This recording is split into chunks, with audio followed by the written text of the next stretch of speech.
വിശുദ്ധ യോഹന്നാൻ എഴുതിയ സുവിശേഷം അധ്യായം 12 മുതൽ 19 ഉൾപ്പെടെയുള്ള വാക്യങ്ങൾ. രാജകീയ പ്രവേശനം. അടുത്ത ദിവസം തിരുനാളിന് വന്നുകൂടിയ ഒരു വലിയ ജനക്കൂട്ടം യേശു ജെറുസലേമിലേക്ക് വരുന്നെന്ന് കേട്ട് ഈന്തപ്പനയുടെ കൈകൾ എടുത്തുകൊണ്ട് അവനെ എതിരേൽക്കാൻ പുറപ്പെട്ടു. അവർ വിളിച്ചു പറഞ്ഞു, ഹോസാന, കർത്താവിന്റെ നാമത്തിൽ വരുന്നവനും ഇസ്രായേലിന്റെ രാജാവുമായവൻ വാഴ്ത്തപ്പെട്ടവൻ. യേശു ഒരു കഴുതക്കുട്ടിയെ കണ്ട് അതിന്റെ പുറത്ത് കയറിയിരുന്നു. സിയോൻ പുത്രി, ഭയപ്പെടേണ്ട, ഇതാ നിന്റെ രാജാവ് കഴുതക്കുട്ടിയുടെ പുറത്ത് എഴുന്നള്ളുന്നു എന്ന് എഴുതപ്പെട്ടിരിക്കുന്നു. അവന്റെ ശിഷ്യന്മാർക്ക് ആദ്യം ഇത് മനസ്സിലായില്ല.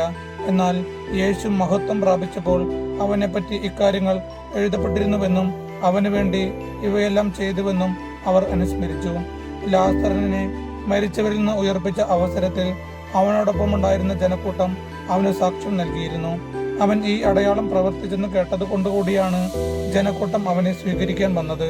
അപ്പോൾ ഫരിസയർ പരസ്പരം പറഞ്ഞു, നമുക്ക് ഒന്നും ചെയ്യാൻ സാധിക്കുന്നില്ലെന്ന് കാണുന്നില്ലേ? നോക്കൂ, ലോകം അവന്റെ പിന്നാലെ പോയി കഴിഞ്ഞു. നമ്മുടെ കർത്താവായ യേശു മിശിഹായ്ക്കും സ്തുതി.